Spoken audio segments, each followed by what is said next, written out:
This is the Dan Le Batard Show with the Stugotz podcast.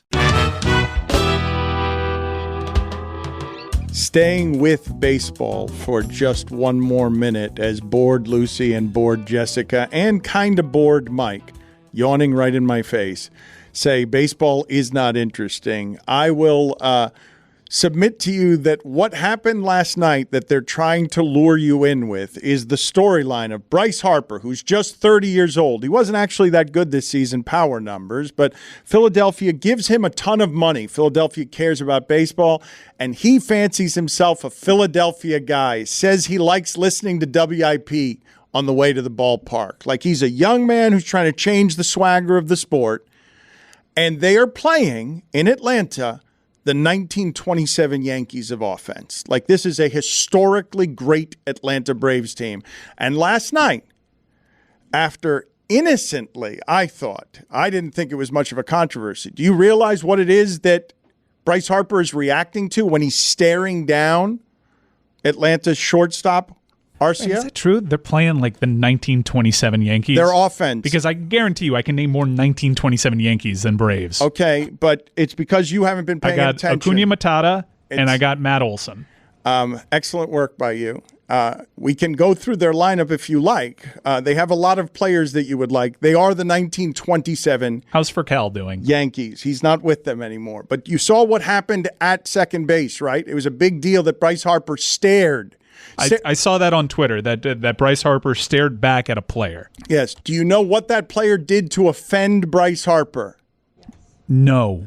At the end of the previous game, when Bryce Harper ran around second base and got doubled off to end the game, that player had the audacity in the locker room to say, in ways Harper? that cameras caught, "Attaboy, Harper," in his second language. Oh, okay. He's interviewed in his second language. I wasn't quite sure on what Samson and Adnan were saying. I just know that he took exception and made it personal. "Attaboy, Harper" was the great insult that now gets stared down, and WIP has a hero paid $300 million because Bryce Harper is a man of the people, and he's taking down the Braves in a huge spot with 2 home runs. Man, Bryce Harper's become a man of the people.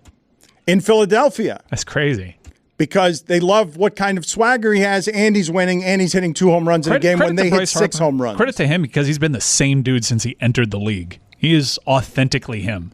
And that was supposed to be a bad contract, and it's not if it does that to Philadelphia this time of year. But listen to the sound and what they're laughing at, because the stakes keep climbing in the playoffs.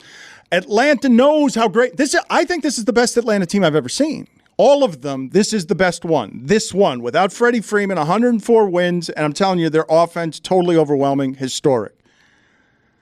They are down 2-1, but when they tied it to save their season, the last play of that game was the center fielder at the fence, robbing a home run. Bryce Harper's coming around second base. He's doubled off of first. I want to just play for the audience the sound of that. We don't have the audio or a broadcaster, but I want you to see what Atlanta's crowd is recognizing. I've got a historic team, and I'm on the cusp. If I have to go down to Philadelphia down 0-2, I'm going to lose this series, and people are going to laugh at me.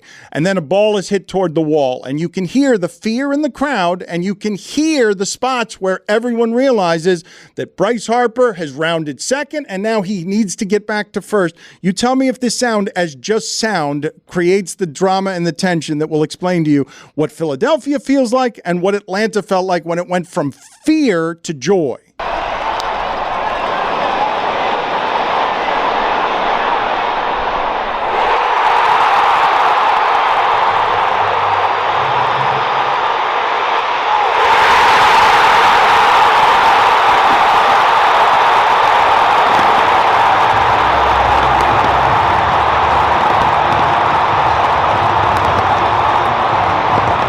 And that is proof positive I cannot make baseball interesting to Lucy and Jessica.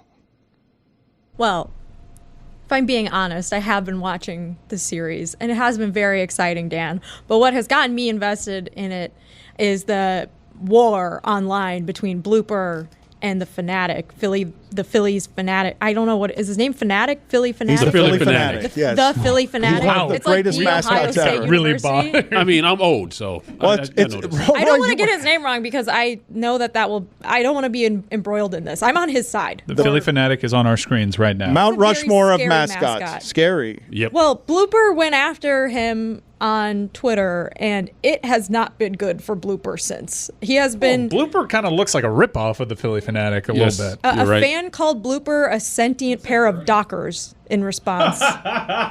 It has been very ugly. So I'm not gonna lie, kind of rooting for the Phillies on this one. Watched the game last night, and the crowd was awesome. It was a fun game. There were 6 home runs, Dan. Are you not, and the history of this is interesting to me, are you not aware that the Philly Fanatic is a legend, first ballot Hall of Fame I am mascot? familiar. I just didn't know if I knew him well enough to call him just like Fanatic, or if I had to call him the Philly Fanatic. Like, is there a shorthand? Well, you heard Roy get indignant back Well, there. now I know. It's Stopped editing and yelled at you. the Philly Fanatic. That's my bad. Correct. I mean, gritty is just gritty. An enraged Roy, who's been editing all show and has not smiled one time, just rose up and defended the honor of it's the Philly Fanatic. That's right. I love mascots. First name the. Duh. And Middle name Philly. Blooper is just Blooper. Blooper is nondescript. He's a Walmart mascot. No one cares about him. He's just a costume you And put on. why Blooper thought, and now I don't want to get involved in this. Like, I don't want. You're already I don't want involved. either of them No, to hear you're- me you're- say this. you're But already- why Blooper thought that he could go after Philadelphia fans, who we have mentioned many times on the show as being very scary people. Big misstep on Blooper's part. Blooper should have not tweeted what he tweeted about the Philly Fanatic. Blooper a little mouthy for something that doesn't have a mouth. Lippy for something that doesn't have a lip. Yeah, those things need to keep quiet. What is the Mount Rushmore of mascots? If you could only choose 4, forgive me. I love mascots. I've always loved mascots. I think they're delightful. Tony doesn't. I don't understand why kids are scared of them. I think they make everything better. Birthday parties, that they're wonderful, and they allow you to be a child in adulthood. And Tony hates them I don't hate them. I just think they have no place in the sport. because they're sacrilegious. Or No, you just don't- because we got it. Yeah, you're a guy that runs around. Okay, cool. Because they go against God. What's the top They are, 4? they are Well- very scary. Well, we know the first 2 Anatomically. is the Philly Fanatic and the San Diego Chicken. We got to think about the next 2. The San Diego At this point, San Who is Diego that? chicken's been phased out. Can I nominate Big Red, the Western Kentucky mascot? Yeah, that's a good I one. feel like he's a first ballot Hall of Famer. What is the Buckeye? What about the Sanford Cardinal? No, we don't. A tree? Not No, not don't again like with the tree. Hold on a second. You guys cannot dismiss Enough with history the like tree. this. What and about just Sparty? Roy, you cannot back down. You cannot offer the San Diego chicken and they tell you get out of here and you run for the hills like a coward. You have to defend the San Diego chicken. Oh, absolutely. That is Mount Rushmore. Second place Sorry. is a guy in a chicken suit. So San Diego chicken got pushed out of the way by Gritty. Gritty in just a couple short years has already made the Mount Rushmore. That's true. Gritty's up there. May I nominate someone for the Mount Rushmore That's good. mascots? Yeah. Oh, wow. Yeah, yeah. Because the only thing that cheered me up after that loss to Alabama on Saturday was staring at a picture of Mrs. Met and her round mounds, if you know what I mean. Philadelphia has 2 of the greatest mascots of all time already with I think Gritty? so. I think you can say that. That can't be. Yeah. Not if you're willing to sacrilege. You're blasphemous when you say the San Diego chicken. You just ran him off Mount Rushmore. He's been number 1 my entire adult life. Lucy, did you know that the San Diego chicken was even a thing?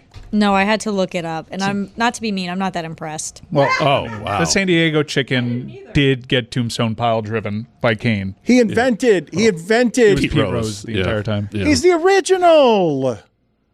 He's the OG. He has a picture with Ronald Reagan on his Wikipedia page. You guys, he was the first high-paid mascot. He blazed the trail for all these people now making $650,000 a year, and you guys disrespect him. A dust in history. Not to do a Stugotz, but like, what have you done lately? Oh, man. Diego chicken? Who else? The Advanced Auto Parts car battery. Yeah. Oh my God. Are we talking live mascots? Because I saw Bevo this weekend. Very cool. Stealing Also, Yeah. new class. Felix but McBean is scary. Yeah, that's a good one. What's the Purdue Boilermaker guy? Yeah, we don't like him. No. Purdue. No. Muscular bound. No. What's Engineer. wrong? Why is everyone scared of him? What's wrong with him? Have you seen that little It's freak? just muscles. He's a big freak, isn't he? He Hell is yeah. scary looking. The Providence Friar also goes in that same category. Nightmare fuel. Pistol Pete. Which one? Oklahoma State. Which one? I saw a video of Pistol Pete dancing at a wedding like no one was watching, and it was a little endearing, I'm not going to lie. Sun's Gorilla. Oh, That's the highest Yeah. paid now, right? I don't get that one. What does that have to do with the sun? it doesn't. I mean, it's hard to. What does Gritty have to do Have with a the son. Flyers? It doesn't. What does than a he's a chicken have to freak. do with the Padres? It doesn't. Lucy, you threw out there that you're getting to see Ralphie this week, and you said it was cool. Are you sure it's not cruel? I would think that it's very disorienting for an animal of that size to hear that kind of noise at every turn. No, it felt very cruel the whole time. When I was like next to Bevo and the cannon was going off, I was like, this doesn't feel right, but I don't think it's anything I'm powerful enough to change. Well, I'm going to talk to Ron McGill, see what he can do. But you're also doing this weekend with Colorado, correct? That's a home game for Colorado? Yeah, I am so excited to see Ralphie. You're going to though. see the tree also. Just don't bring it up. Don't bring it up. I'm excited to see Ralphie, though. Do we remember when they tried to feed Uga to Bevo? Yeah. I don't remember this. Championship. Uga and Bevo next to each other is like when you and Stugotz stand next to each other. One very large mascot and one very small mascot. National championship. Yeah. Evo tried to kill Uga. We have to have video of that. That can't be played. That's not something. That's dissemination, Holmes. Oh man. It's too bad. I thought we got away with something. We could get away with something there because we're talking about mascots. I feel like, Tony, you're in a real minority here in hating against mascots. I don't believe there's an active group of army behind you. That's fine. Usually, leaders, again, stand on their own and go for what they believe in. And not to be cruel, but I kind of dig the live mascot. I like Bevo. I like Uga. I like the Tiger, the Ralphie. I like all You like the those. cruelties. Not the cruelty. I like the fact that they're there and they're a real mascot, not a fake mascot. Like a San Diego chicken. If they had an actual chicken, una gallina, running around with a little jersey on, I'd be like, you know what? That's cool. I like that. An actual in a little And he could be uniform. in the game, right? You have to move out of the way. It's like a home field advantage for San Diego. I like that. Damn it. You have now said that the San Diego Chicken, the pioneering Hall of Famer, #1 all-time mascot, would be better if it were actually a chicken, a gallina, let loose during play. That's kind of what Sir Big Spur is. Hey, it's Mike Ryan. This football season, do what I do. Pair your national obsession with a Miller Lite. I make it Miller time all football season long. So many great memories made only better by that crisp, clean finish, that triple hops brewed Miller Lite. From kickoff to the final whistle, you just can't go wrong with a Miller Lite in your hand. It's the only light beer with a taste worthy of our national obsession, because what's the point of having a beer if it doesn't taste like, well, beer? And I get all the taste that I crave without the calories. That's a big one, because football and beer, those games are long. Sometimes you want to have more than one. You want to be less filled, but you want to have your taste buds fulfilled. It's only got 96 calories, folks. 3.2 carbs per 12-ounce serving. That's pretty good. That's amazing. That is Miller time. Make it Miller time all season long. Get Miller Lite delivered right to your door. Visit MillerLite.com/Dan, where you can find it pretty much anywhere that sells beer. Celebrate responsibly. Miller Brewing Company, Milwaukee, Wisconsin, 96 calories and 3.2 carbs per 12 ounces. This episode of the Dan Le Batard Show with Stugotz is brought to you by KFC's new hot and spicy wings. Get fired up this fantasy season with 8 pieces of spicy marinated hand-breaded wings for just $4.99. Are you kidding me? They're a can't-miss call for whatever the fantasy gods throw your way. In the midst of a managerial hot streak, keep it rolling with KFC's new hot and spicy wings. Did you just assemble the worst lineup in fantasy history? Who cares? You can get 8 KFC new hot and spicy wings for $4.99 right now. Marinated in spice, hand-breaded to perfection. KFC's new hot and spicy wings are here. 8 pieces for just $4.99. It's finger-licking good. Dan Le Batard. Punctuate this segment with what is your strike 3 call. Well, strike 1 would be strike, and then you stand up and you give a good point to the right. Stugotz. That's same for strike 2. But strike 3, you get down low, you got your hands behind the catcher. All right, the right arm goes up into the air. Yeah! And then you finish it with the punch. The right arm flings way up into the air. Yeah! Yeah! And you finish I with, wish like, I a karate could see kick. that. It's terrible. The audio's great. This is the Dan Le Batard Show with the Stugotz. It may not sound like it around here, but I am grateful for the work of this Meadowlark intern. He is busy doing other things, important things that I see on his face. He always looks fancy fresh. He always looks radiant. He has joy for creativity in life. And I see on his face that this last 6 months seems like it would be really stressful. I asked him at the beginning of this, I'm like, the strike and everything, this seems stressful. And he's like, well, we're fighting for the right thing. And now I learn when I come in today, they tell me everybody's walked away from the table dramatically and throwing up their arms, and that this thing isn't actually resolved, and peace and hope are not here. For the actors. I know, but the actors were dramatic, but the writers headed by Mike Schur, who joins us now, they have gotten their deal done. I know, but all of this has been stressful, and I feel like I see the stress on his face. Are you okay? Is everything all right? Because now you can get back to work on the important things of giving us stats of the day.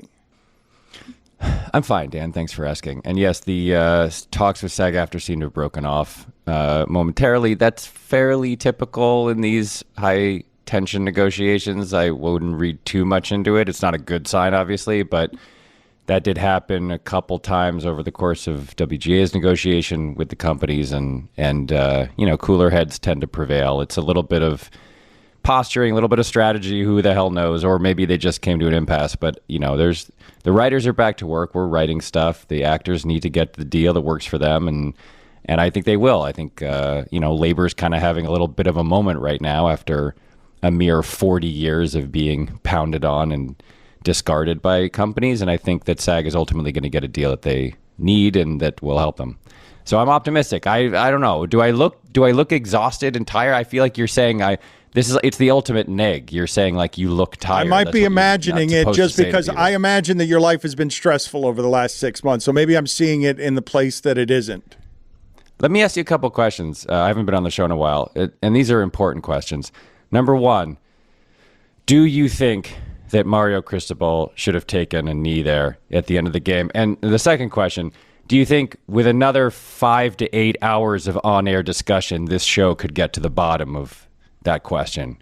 Because I'm concerned that you haven't talked about it enough as a frequent listener of the show. I don't know if we've covered every angle here. Is it the third worst loss in Miami history, or is it the fourth worst loss? Can we settle this once and for all? It's the worst loss. I mean, for God's sake, people. Like, I'm just trying. I have lived a kind of a stressful life. I'm trying to be entertained. I listen to your show as I walk around the streets, walking my dogs, or just trying to clear my head. It's nothing but should Mario Cristobal have taken a knee, and how did that affect the program? Preaching to the choir right now, man. For days. It's like 5 days of this. Appreciate it. If they had just not censored me and Lucy, we could have gotten out of our system. That's with Mike trying to control the schedule so that we would talk about it less. Look at how it backfired on him. My God. Huge upset that you would bring that up. It's the most discussed topic in the history of the show at this point. It's not worth it. Yeah, I agree. Move on. Memory of a goldfish. Are you forgetting the Cesta Cyclones? Because Mike's been wanting to talk. Forgot about the Cesta You did. Cyclones. Huge win. You did forget about the Cesta Cyclones. I know you were glued to ESPN 3. Yes, it's still around. As the Cesta Cyclones got off the schneid and beat the lifestyle Miami Chargers. Gesundheit. I'll tell you this, though, as a fan of the show and a frequent listener, I'm really enjoying every week listening to Lucy go talk to college football lunatics on location. That is a delightful addition to this program. Yeah, well, thank you. We'll see if you see her more or less. Well, she's got 2 trips this week, and it's not just. It's all pending review. All right. I have one quick question before we get to your stat of the day, Mike, and it's just a genuine curiosity because I know you were a writer on SNL, head writer, right? I don't want to sell you short. I was not head writer. No, okay, I produced Weekend Update. Sold you long. That was McKay was the head writer. Oh yeah, that's the other guy. That guy, he's so cool and why impressive. weren't you ever the head writer? Yeah, why weren't you ever head writer? Well, McKay was there before I was. And he's a very funny man, very successful. Maybe the best sketch comedy writer ever. And then the other head writer was Tina Fey. So who should I have replaced? Yeah, no, they were both better than you. My genuine question is, Ouch. Mike. Ouch. He's not wrong. He's not wrong. See, he's admitting it. I know that talk shows aren't able to have actors on their shows as the actor strike is still going on, but talk shows occupy this weird writer-performer space, and I know that SNL is coming back this week, and Pete Davidson is hosting, and while he's also a part of SAG, he is hosting because why? My genuine curiosity here is that's performance. I know they're writing these sketches and appearing in them, but how is SNL not crossing the picket line?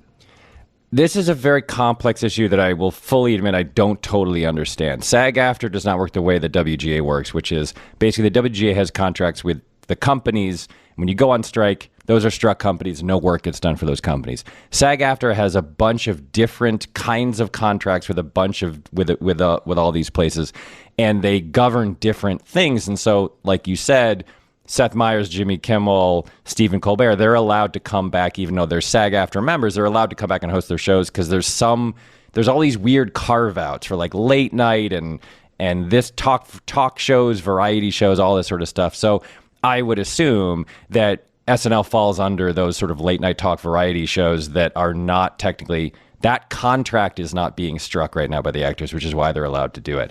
The weird thing gets into like when a SAG actor, Timothy Chalamet goes on this Colbert show, technically speaking, he should not be doing any promotion for a project that is SAG-AFTRA covered on the other contract. It gets really wonky and kind of hard to follow, but I think that's the basic idea. How do you feel about your victory? We haven't been able to celebrate that with you. You did a noble thing. You fought hard on behalf of the future of your writers, and you won against... I'm sorry. I thought you were talking about the Drew Holiday trade. Well, I was going to head there, too. The second thing that you wanted to talk about, which was, was it Drew Holiday or Lillard?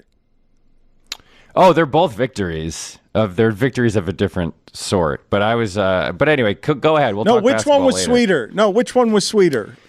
Well, it depends on whether you're in the hater mood or just the fan mood, right? If you're in a fan mood, you're like, hey, Drew Holiday is a better player than we've had at that position for the last couple of years. Some might say the final piece of the puzzle.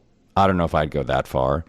But that was very exciting because that was unexpected. And now you look at that starting and closing five, that's as good as there is in basketball, in my opinion. Amin doesn't think they've gotten better. Amin called Drew Holiday a corpse. I didn't understand any of that analysis. He's probably basing that on, the Heat did cook him a little bit in that series last year. And believe me, that's in the back of my mind. But that's a very good basketball player. And you can't look at the Heat roster and the age of the Heat players and say that they're better. That's a better lineup than the Celtics starting five. You haven't been able to say that over the last few years. No, I have actually. You always forget that the Celtics won one of those series. No, I'm saying no. What I'm saying. I'm sorry. You're that the Heat. Yes, no, that's true. Yeah, that's congratulations true. on your one win over the Heat in the playoffs in my lifetime. When you always have the better roster. Yes, that's true. You're not going to get me on this. You know where I stand on this. You know what I have said about the Miami Heat and how I have been right about the Miami Heat. But it's it was also, I didn't like it because it let you off the hook when it came for me drinking your tears. I didn't get to actually enjoy that because it was just a celebratory parade of you actually being right. But yeah, I have been super annoyed by the victory lap that Celtics fans initially took with Lillard going to Milwaukee. I was confused by it because it makes Milwaukee clearly the best team in the East. And now, if you look at DraftKings Sportsbook, you're right there with them in terms of favorites in the East. But by him not going to us, you made Milwaukee a super team. That's true. However, Giannis is adorable and great. And if you lose to Giannis, you think like, no, you know what? I love that guy. That guy's great. I like he this likes boy. Smoothies, Yeah, like and Milwaukee. Yeah, with that. Milwaukee's like that's great for Milwaukee. I want Milwaukee people to be happy. I don't want you to be happy. Yeah, yes, it makes the Bucks better, but it makes you worse, and that is a win. That's a net Mike, win. Sure. Do you realize how funny it is, though, for you specifically to say, yes, hating the Miami Heat feels to me better than solving the strike? Look, I'm happy for all of my fellow writers. I'm very happy for our crews and all of the ancillary businesses that get back to work and everything else. That's all great. But the Heat taking it on the chin, I mean, there's nothing that feels like that. That's as good as it gets. Well, you're wearing your Celtics jersey because you now believe that you're no longer afraid of the Heat. You are now somebody who feels like... Oh, I'm terrified. No, you don't get to do this now. You don't get to do this now. Why? If I'm not doing it now. And when I'm doing happens, it still. If and when it happens, I get to enjoy it more than I enjoyed it last year. The Just say Heat it now. no. The Heat have officially ascended into the echelon that the Yankees are in for me in baseball, which is I do not celebrate until they are out of the playoffs, until they are mathematically This is the highest eliminated. rung of the sports ladder. Yeah. That is the ultimate sign of respect. I appreciate that. Mike Schur saying that his respect is soaked in so much fear that they have now rivaled the Yankees. He cannot give a greater sports compliment than that. Yankees have been alone in that echelon my entire life. Alone. No one comes close. Wow. That should be a banner. I'll take that. That Thank should you. be a banner. You've actually given me a lot today. That's unbelievable. Just be careful. Something called Cole Swider hit 5 3-pointers in the fourth quarter last night. No, they're raving about him. No, they're Who is this? I got to worry about a new They think they're random guy. deeper and better than they were with Struce and Vincent. 40% sure I pronounced his name correctly. No, you did, and they're in love with him. They can't wait for Heat fans to see how much better he is than Struce and Vincent. I'm sure he is. This is. You know what this is like? Start of the day. It is the start of the day.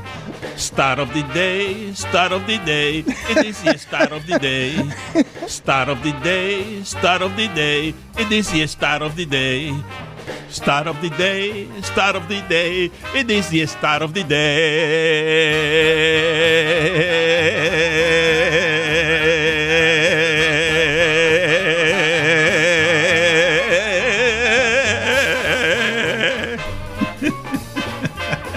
It really is nice to be back on the show.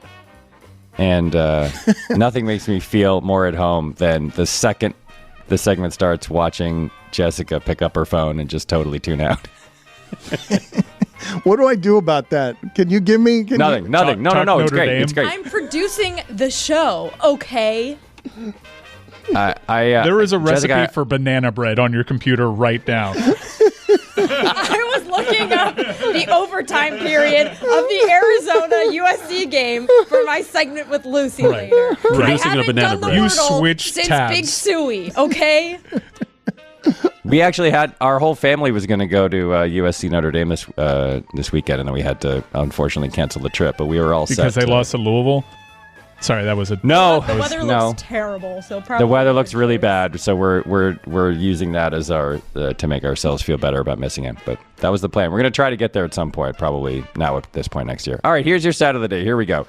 This is according to someone I've never cited before, Baseball History Dork on, I think, Facebook. Somebody sent me a screen cap of this. Of course, and I think it's Baseball the History Facebook Dork is exclusively on Facebook. Exclusively on Facebook. It's perfect, right? The Seattle Mariners, a fairly tortured franchise, did not make the playoffs this year. They have, in their history, this is an incredible stat about their playoff utility. In their history, the Seattle Mariners have the same number of playoff appearances as they do ruptured testicles suffered by their players. That's 5. In 1980, their pitcher, Mike Parrott, took a comebacker off of Minnesota shortstop Roy Smalley, ruptured testicle. Josias Manzanillo had both of his testicles ruptured by Manny Ramirez in 1997. What? Adrian Beltre not wearing a cup when Alexi Ramirez of the White Sox got him.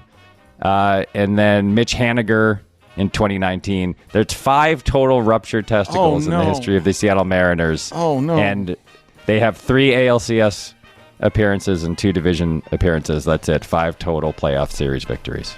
That is an amazing stat. I think, Mike Schur, I don't know what we're going to do about this. I've been talking about having you, as the rest of your internship, be just go find the greatest stat there's ever been. I thought I gave one of them earlier this week when I said that Jim Harbaugh has more rushing yards than Bo Jackson. That's a good one. I've got another one. I mean, Tom Brady never being mathematically eliminated from a game that he took a snap in is kind of crazy. Yep. But I also thought I heard a good one this week. Most touchdowns rushing in a season at Virginia Tech. Not Michael Vick, Bruce Arians. Yeah, I've heard that too.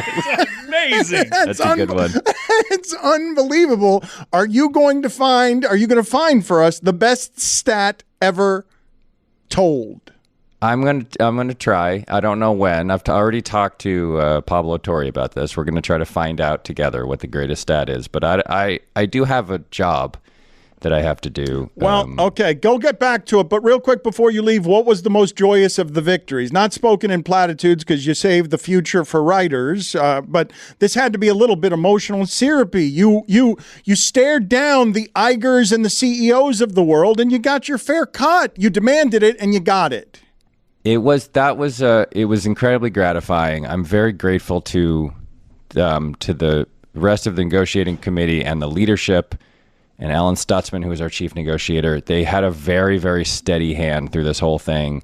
They were very good at communicating to the membership what was going on, what we were fighting for, why it mattered. Everybody really got it and understood it. And the guild writers are tough MFers, man. They really gutted it out in a very, very long, nearly the longest strike in our history, within days of being the longest strike in our history. And it was very painful and very hard. But we came through on the other side and we got this stuff, not everything we wanted, obviously, but we got the majority of the stuff that we feel like we need to keep writing a viable career. And it was very, very gratifying. So I'm very grateful to the entire Writers Guild. And I hope that the SAG-AFTRA gets the same deal. A piece of Metal Arc is coming out there the next couple of weeks to be at your side and embrace you, okay? We'll see you in a couple of weeks. All right, see you then. Bye, folks. Hey guys, it's Tony. US Cellular is introducing US Mode. It's like airplane mode, but for people. You got that? Cool. It's a way to set up your phone so it doesn't get in the way of people really being with each other. Block distractions and make way for a real connection. Give it a try. Visit US Cellular in-store or online, and they'll help set up your phone to US Mode. For free. Really, for free. Even if you're not a customer, they'll still do it. That's how good US Cellular is. Built for superior 5G connection and real human connection. US Cellular. Built for us. Find out more at uscellular.com/findus. Dan Le Batard. Well, Charlie had this. Charlie, as far as I know, so just Charlie's title in my. Are you going to say anything? Stugotz. And how familiar were you at the time with Chewbacca? Like how your upbringing had how much Chewbacca in it? This is the Dan Le Batard show with the Stugotz. The top tweet on Mike Ryan Ruiz's account that you get for free. This isn't one that you have to pay for. There are thoughts and information and things on Mike Ryan's X account. I'm going to call it Twitter for the rest of time. Do I have to call it X? Like, I don't even understand why we It's Twitter. Why did we rebrand that? Like, what's the point behind rebranding that when everyone knows it's Twitter?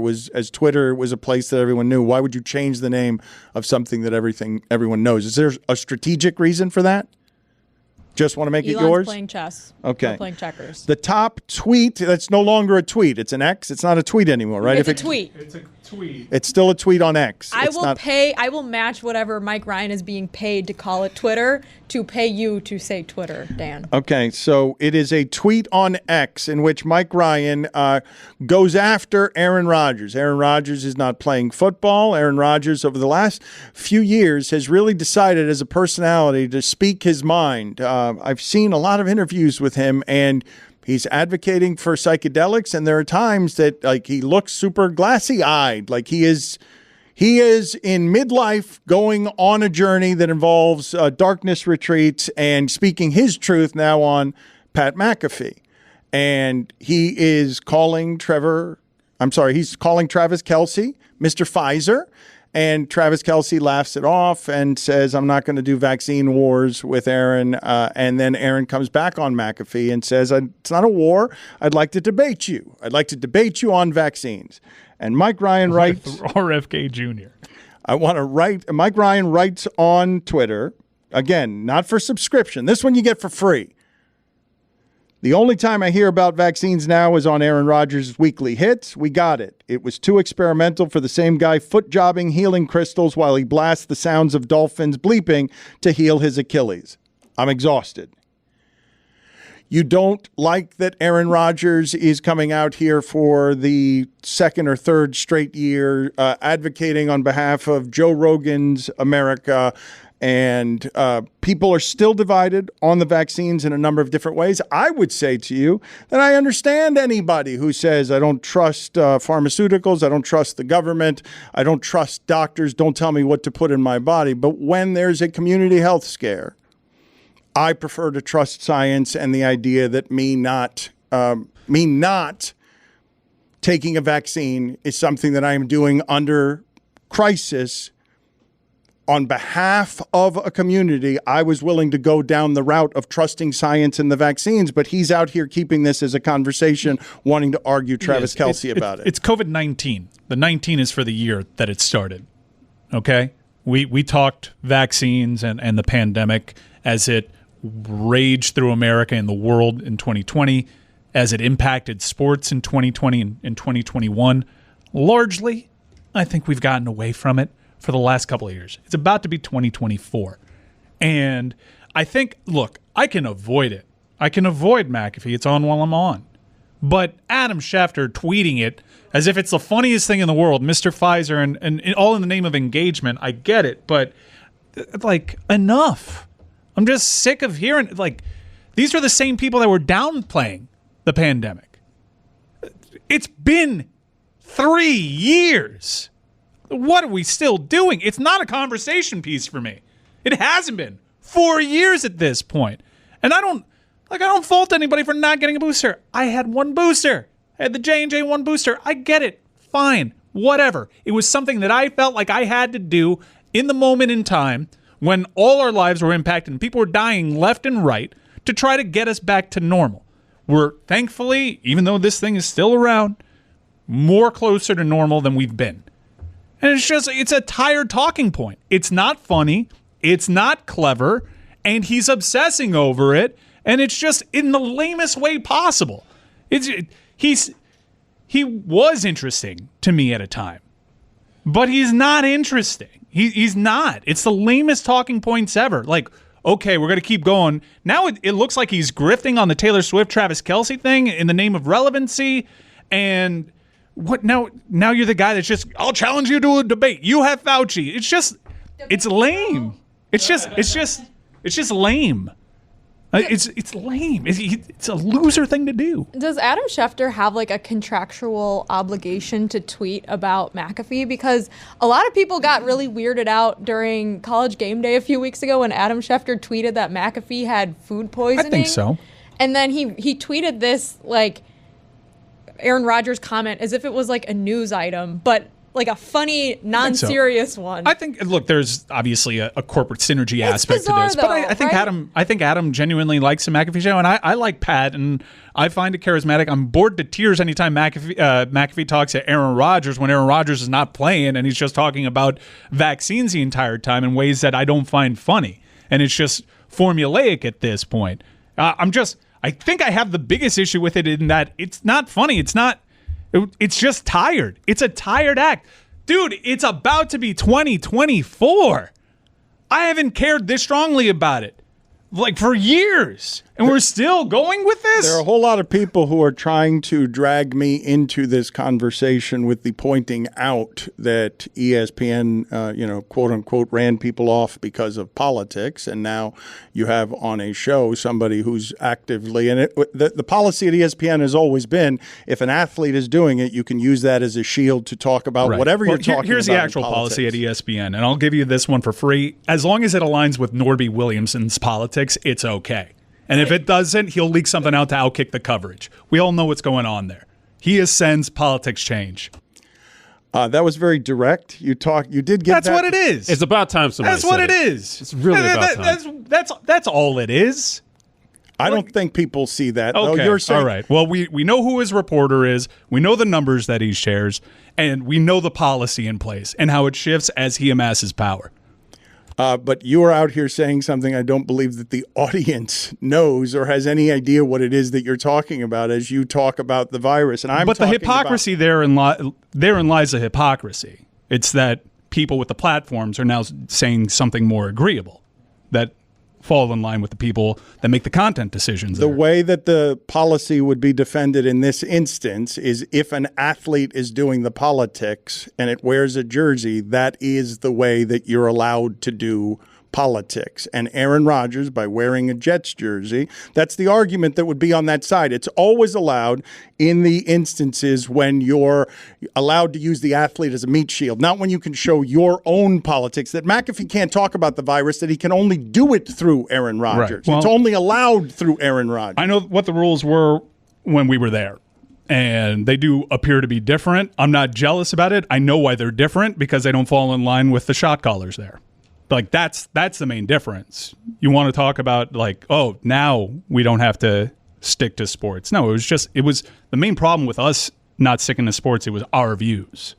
It was what we were talking about. It wasn't the fact that we were talking about them. It was because us talking about them, us specifically, and our views made people there uncomfortable. You stared into a camera and gave that one for free. Yeah. That's very. You can get more of that for $2.99 on X or Twitter. Tell more. Wait, more. Well, now we'll get people. Wait a minute. If you start talking about that, you know what's going to happen? He's just going to leak something out to Bobby Burke, anyways. Yeah. That's been the move. You just gave away all the secrets. I don't know who any of these people are.